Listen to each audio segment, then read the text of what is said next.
c'est vrai que je suis à tes côtés depuis fort longtemps, puisqu'on a déjà créé le cercle Ménarel Tafel. Et puis un peu plus tard, tu as souhaité qu'il y ait cette commémoration que la ville de Strasbourg a toujours soutenue. On espérait travailler avec des scolaires, c'est ce que je m'étais engagée l'année dernière, mais compte tenu de la situation, ce n'était pas possible cette année. Mais je crois que quand on voit les âges qui sont présents, non, là il y a des plus jeunes je crois, quand on voit les âges, il faut vraiment qu'on travaille avec les écoles et j'espère que l'année prochaine on pourra venir avec une classe. Et ça c'est une démarche vraiment citoyenne puisque je n'engage que moi-même. Et je trouve que c'est important qu'on résiste, on n'est pas nombreux, chaque fois on se plaint de ne pas être disons d'augmenter le groupe, mais les plus fidèles sont là, je les reconnais. Et il faut qu'on résiste et qu'on persiste, parce que c'est pas parce qu'on n'est pas nombreux que cette mémoire ne doit pas être rappelée chaque année, et surtout retracée dans le contexte actuel. Je crois que Georges, tu le feras mieux que moi, mais c'est l'histoire de ce massacre des Juifs ici sur cette place de la République.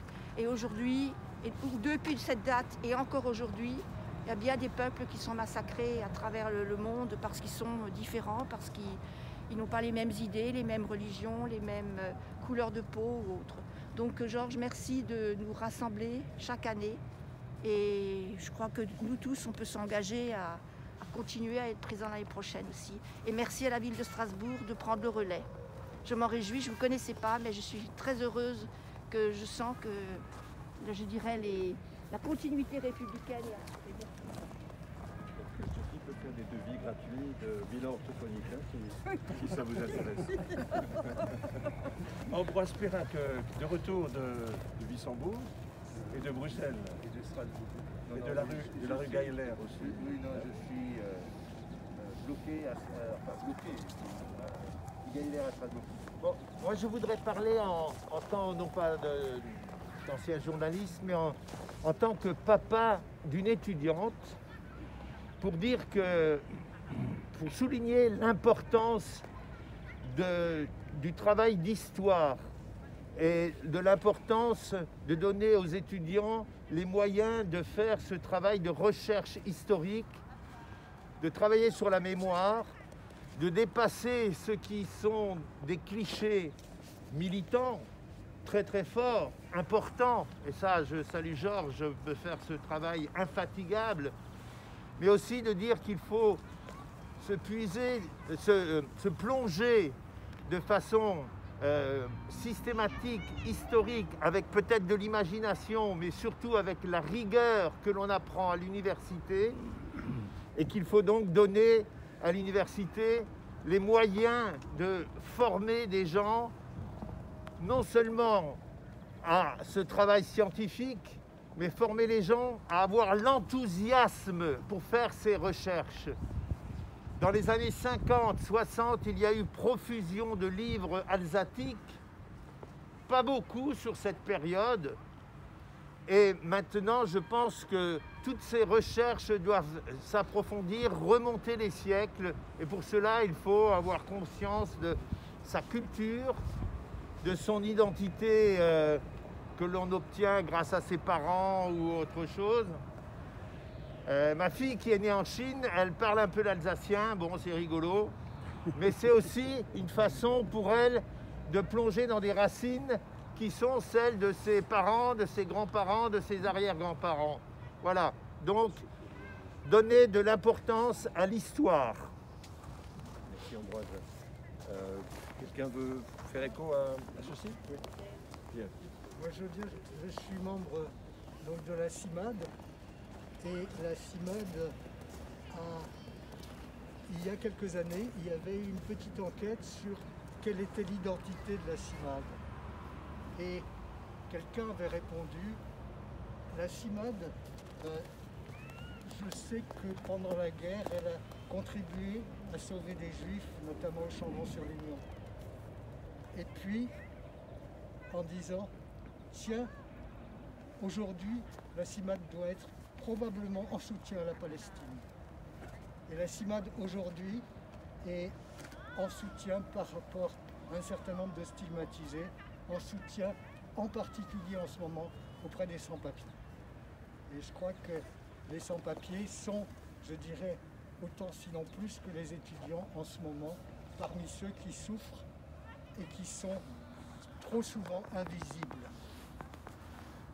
Voilà. Merci Georges. Merci à vous. Alfred Zimmer qui écrit mes discours. En fait, c'est lui au MRAP qui écrit tous mes discours. Donc, je suis démasqué Alfred Zimmer du MRAP. Donc, je te remercie pour nous rassembler tous les ans ici. C'est juste pour échapper à ma femme, en fait. Ah ouais. Ouais. Alfred. Disons que l'antisémitisme, il existe certainement déjà des siècles avant Jésus-Christ, parce que la religion juive gênait les rois, les chefs religieux polythéistes. Bon, le christianisme a repris ça jusque vers 1968, quand il y a eu le concile Vatican II.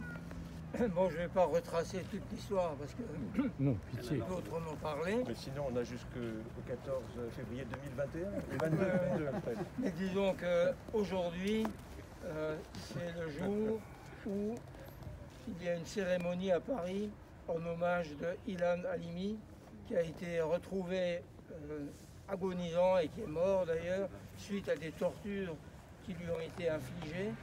Et ces tortures ont été infligées sous prétexte que les Juifs étaient riches, que les Juifs dirigeaient le monde. Ce sont de vieilles théories, disons, qui existent et qui existent toujours de nos jours. Alors il y a des idéologues qui évidemment propagent ce genre de théories, qui les remettent au goût du jour, mais il y a aussi malheureusement des personnes tout à fait ordinaires qui tiennent des propos racistes, antisémites, racistes en général. Et le MRAP, disons, pour sa part, se porte partie civile chaque fois qu'il le peut, lorsque des actes racistes sont constitués, prouvés. C'est encore le cas récemment, le 10 février, au tribunal correctionnel de Strasbourg. Bon, je ne vais pas faire la liste, mais bon, ce que le MRAP fait aussi, il intervient dans les collèges, dans les lycées, bon, pour parler, disons, du racisme en général et de l'antisémitisme en particulier, et pour faire en sorte que les gens vivent mieux, et agissent ensemble. Cette lutte contre le racisme, c'est une lutte qui durera longtemps malheureusement, et c'est pour ça qu'il faut que nous agissions de manière résolue, disons, contre ces formes, contre les différentes formes de racisme, qu'elles soient le racisme envers les musulmans, envers les juifs, envers les asiatiques, les noirs, les maghrébins, les roms et j'en passe. Voilà, c'est tout. Merci beaucoup. La Pologne. Alors la Pologne est très émue parce que Georges, avec toi, on se sent moins seul. Souvent, j'ai l'impression que je suis seul face aux actualités qui deviennent terribles. En t'écoutant, en rencontrant les autres, je me sens moins seul. Alors un grand merci. J'étais très très ému lors de la commémoration que tu as proposé, l'échange qu'on a eu ici pour la libération d'Auschwitz. Je voulais vous dire par rapport à ton intervention qu'il y a deux historiens de la Shoah en Pologne traînaient devant la justice, devant les tribunaux.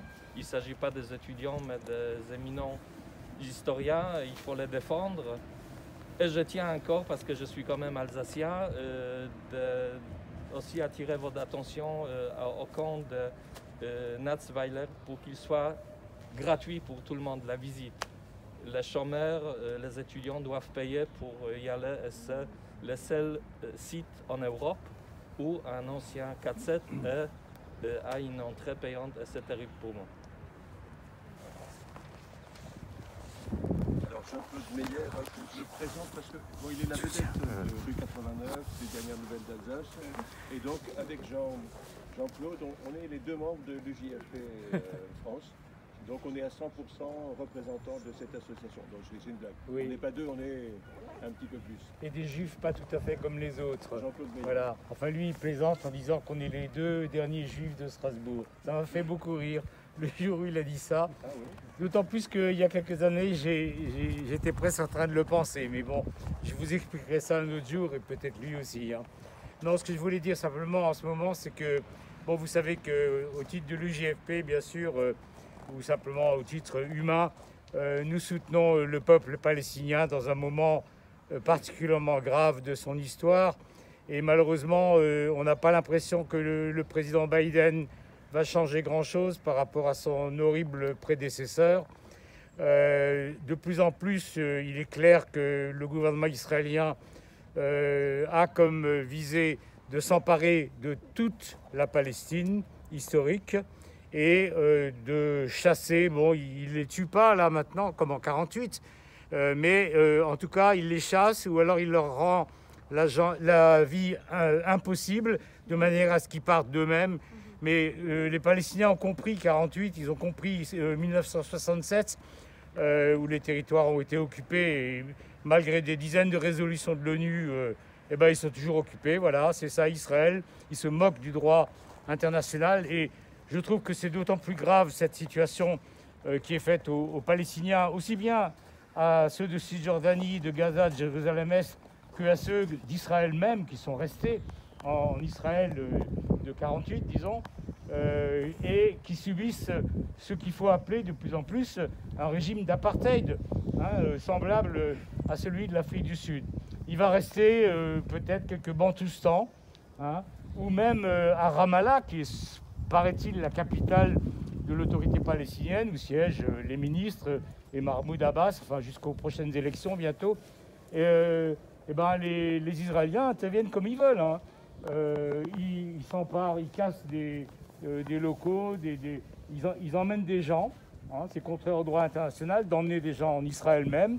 Hein, ils devraient normalement, s'ils les emprisonnent, les emprisonner sur le territoire occupé, mais ils s'en foutent complètement du droit international. Et je voudrais juste ajouter une dernière chose.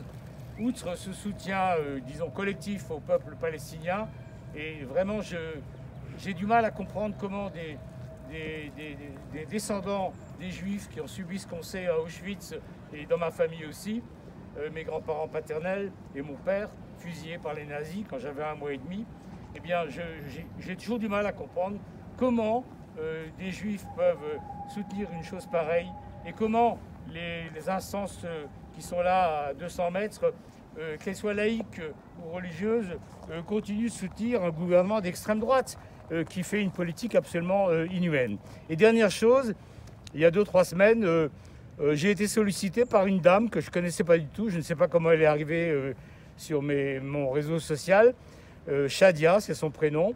Elle m'a dit qu'elle habitait Nuseirat. Alors j'ai regardé, Nuseirat, c'est au milieu de Gaza. En fait, c'est un camp de réfugiés, hein, un très grand camp de réfugiés où il y a une misère extrême. Elle m'a dit qu'elle a une famille avec un mari qui n'a pas de travail et 8 enfants.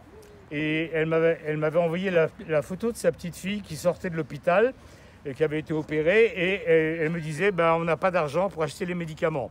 Bon, alors j'ai fait un envoi d'argent par Western Union. Et puis après un second encore.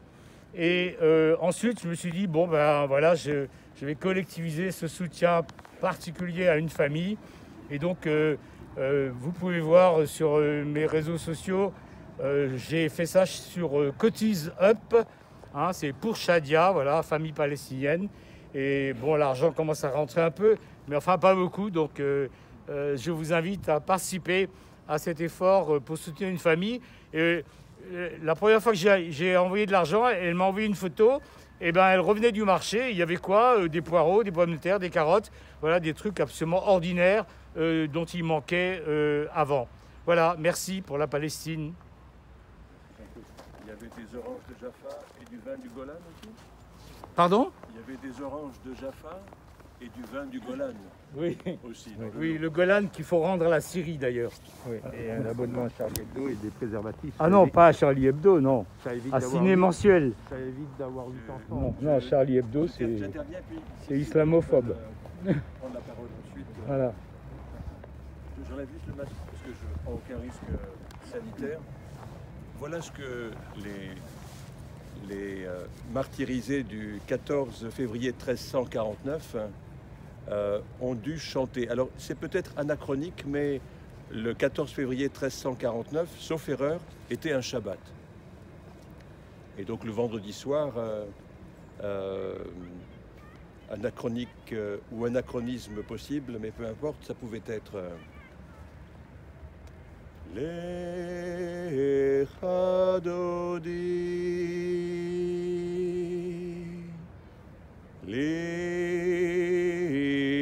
Likrat Kala Bene Shabbat Nekabela Lecha Dodi Kala Pene Shabbat Nekabela. L'Alsace a été vendue à la France à certains moments. Elle a été vendue à l'Allemagne à d'autres moments. Comme le disait Tommy Ungerer jadis, on aurait dû la vendre aux Juifs, comme ça elle serait restée dans la famille. Nous sommes tous des Strasbourgeois musulmans, disais-je hier sur cette assemblée. Nous sommes invités à tenter, grâce à l'histoire que convoquait Ambroise Perrin, nous sommes invités à nous identifier aux Juifs d'aujourd'hui. L'identité juive n'appartient à personne. L'identité juive fait partie du patrimoine mondial de la culture. Celui qui est juif, c'est celui qui incarne la question du doute, c'est celui qui incarne la question du chemin, c'est celui qui incarne, et Moïse nous le rappelle, qui ne va jamais atteindre la terre promise. Moïse nous rappelle que le juif, c'est le locataire, ce n'est pas le propriétaire. C'est celui qui reste en chemin et qui se garde de revendiquer la propriété de quoi que ce soit. L'esclave, le matériel, le politique. Et je note au passage que dans notre langage, puisque de mon point de vue, c'est la femme qui est la première persécutée en Occident même, dans notre langage, le terme de polygamie est devenu le générique de polygynie. Quid de la polyandrie?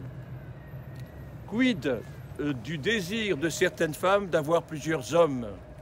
Ce n'est pas inscrit dans nos représentations d'un point de vue anthropologique. Notre société, celle où la liberté d'expression prévaudrait, est une société où la femme a un statut de mineure, encore aujourd'hui.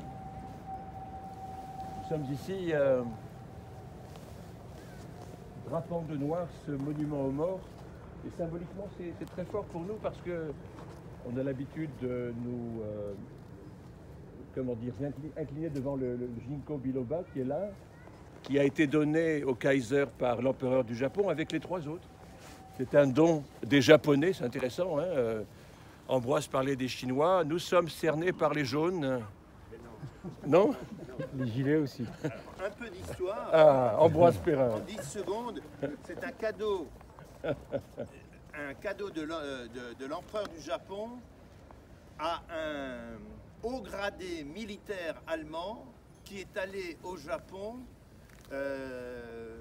entraîner les troupes à être dévoués jusqu'à la mort à leur empereur et à savoir s'organiser. Voilà. Merci Ambroise d'être notre tour de contrôle. À bas les clichés.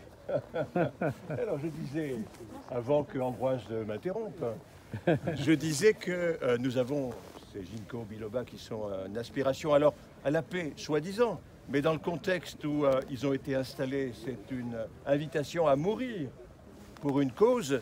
Est-ce que nous sommes, nous, appelés à convaincre nos gosses de mourir pour la France même, de mourir pour Israël même, de mourir pour la Palestine même? Est-ce que le rapport à la mort ne devrait pas être interrogé primordialement nous avons masqué volontairement et de manière éphémère les références à l'Indochine et à l'Algérie.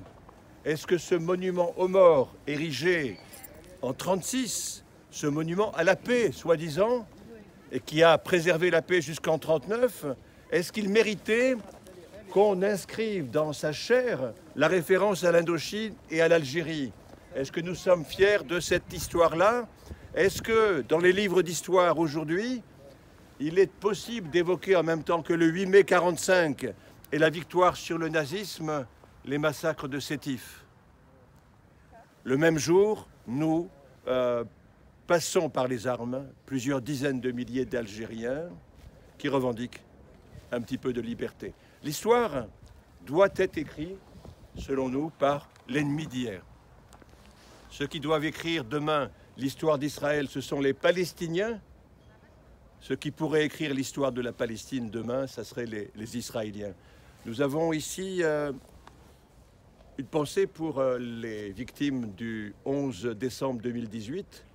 Il y a un mémorial qui est juste à quelques pas.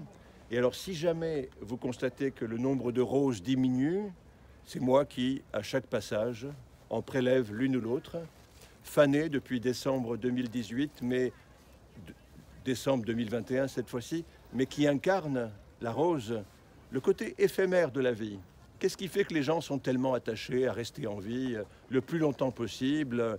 Qu'est-ce qui fait que le rapport à la mort dans les livres d'histoire n'est pas évoqué comme une forme de passage, une forme de perspective, une forme d'espérance qui vient clôturer le chemin de vie? Et qu'est-ce qui fait que la parole de Moïse, celle de Jésus et de Mahomet, ne soit pas utilisée comme des vecteurs de joie, des vecteurs d'espérance et des vecteurs d'acceptation de la souffrance, souffrance qui constitue le principal de notre chemin de vie.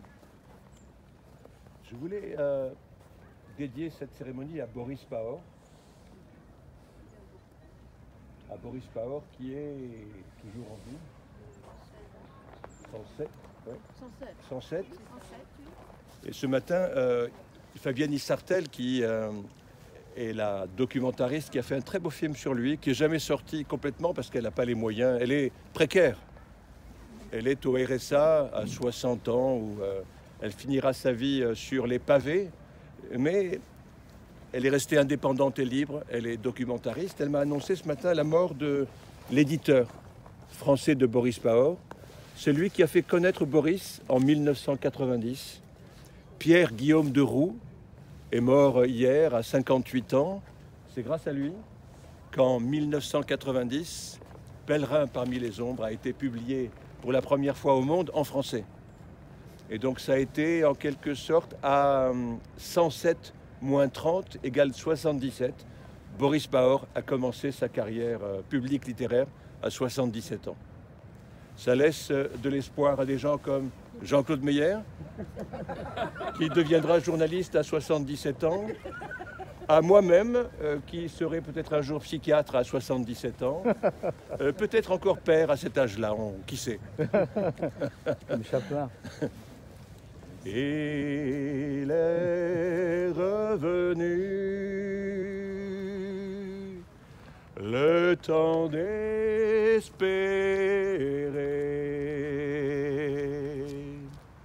sur cette avenue de la paix.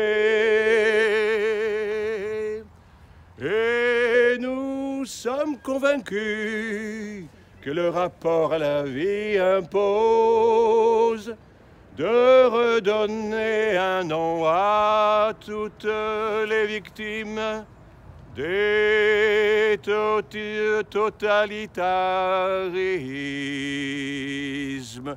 Et donc, soutien aux peuples opprimés, en espérant qu'ils ne deviennent pas totalitaires et dominants une fois libérés, faisons en sorte que la mémoire du traumatisme maintienne les victimes d'hier dans une position de création, d'indépendance et de respect de la souffrance et de la position de minoritaire.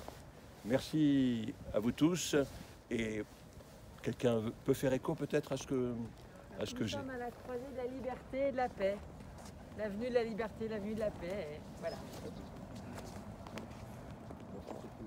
Est-ce que quelqu'un voulait vous ajouter quelque chose, vous qui avez... Ouais, attendez, vous êtes arrivé à l'instant, je crois. Oui, je suis arrivée à l'instant. Mais je propose qu'on recommence la cérémonie peut-être depuis le début. Vous